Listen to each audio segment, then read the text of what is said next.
Hi കൂട്ടുകാരെ, എൻ്റെ YouTube ചാനലിലേക്ക് എല്ലാവർക്കും സ്വാഗതം. ഞാൻ ഉഷ കൃഷ്ണമൂർത്തി. ഞാൻ കൂൺ വെച്ചിട്ട് കൂൺ ചില്ലി ഉണ്ടാക്കാൻ വേണ്ടിയിട്ട് എല്ലാം നൈസായിട്ട് അരിഞ്ഞ് വെച്ചിട്ടുണ്ട്. മഞ്ഞൾ ഉപ്പിട്ട് വെച്ച് 1 മണിക്കൂർ കഴിഞ്ഞ് കഴുകിയെടുത്തതാണ്.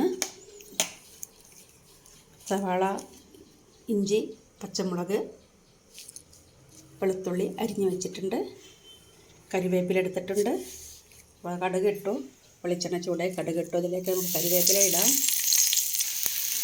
കൂട്ടുകാരെ, അങ്ങനെ ഇഞ്ചി, വെളുത്തുള്ളി, പച്ചമുളക്, കരിവേപ്പില, സവാള ഇട്ടു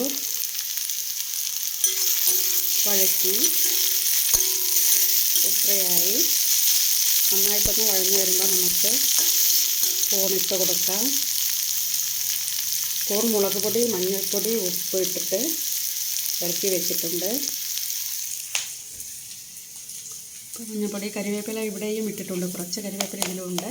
കൂണിനെ ചെറുതായിട്ട് അരിഞ്ഞ് കൂൺ ചില്ലിയാണ് ഉണ്ടാക്കുന്നത്. അപ്പോൾ കൂണിൻ്റെ പാൽക്കറി ഇന്നലെ ഉണ്ടാക്കി. കൂണിൻ്റെ തേങ്ങ വറുത്തരച്ച കറി 2 ദിവസം മുമ്പ് ഉണ്ടാക്കി. അപ്പം അങ്ങനെ കൂൺ വിഭവങ്ങൾ പലതരത്തിലുണ്ടാക്കാം. അപ്പോൾ ഇതിപ്പോൾ ചില്ലിയാണ് ഉണ്ടാക്കുന്നത്. അപ്പോൾ കൂൺ ഇതിലേക്ക് ഇട്ട് നമുക്കൊന്ന് വഴന്ന് വരട്ടെ.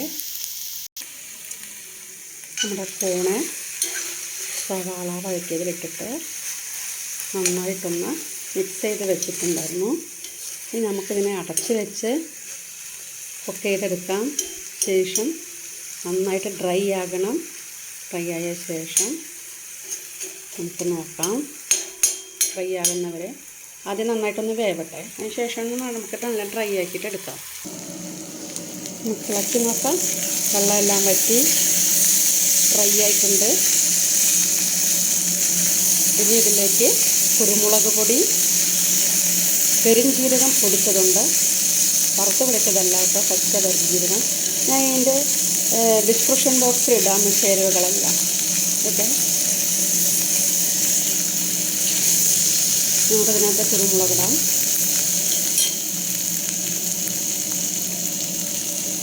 പെരുംജീരകം, കുരുമുളക്, പെരുംജീരകവും കുരുമുളകും ഇട്ടിട്ടുണ്ട്.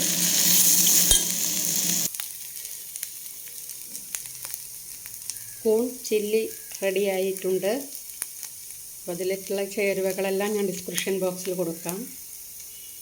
അതോടൊപ്പം എൻ്റെ ചാനലൊന്ന് സബ്സ്ക്രൈബ് ചെയ്യണം. കാണുന്നവരെല്ലാവരും തന്നെ ലൈക്ക് ചെയ്യണം, ഷെയർ ചെയ്യണം, കമൻറ്റ് ചെയ്യണം. നെഗറ്റീവ് കമൻ്റ് ആയിക്കോട്ടെ, നിങ്ങൾ ഇട്ടോളൂ. എനിക്കതൊന്നും പ്രശ്നമില്ല. നെഗറ്റീവ് കമൻറ്റ് കിട്ടുമ്പോഴല്ലേ നമുക്കൊരു പ്രചോദനമാവുന്നത്, ഒന്നുകൂടെ ശരിയാക്കണമെന്ന് തോന്നുന്നത്. എങ്ങനെയൊക്കെ ഉണ്ടെന്നുള്ളത് നമുക്ക് പുറമേ നിന്ന് നോക്കുന്നവർക്കല്ലേ അഭിപ്രായം പറയാൻ പറ്റുള്ളൂ. അപ്പോൾ കൂൺ ചില്ലി റെഡി ആയിട്ടുണ്ട്. ഇതോടെ എല്ലാവർക്കും എൻ്റെ സന്തോഷവും സ്നേഹവും അറിയിക്കുന്നു. Thank you for watching.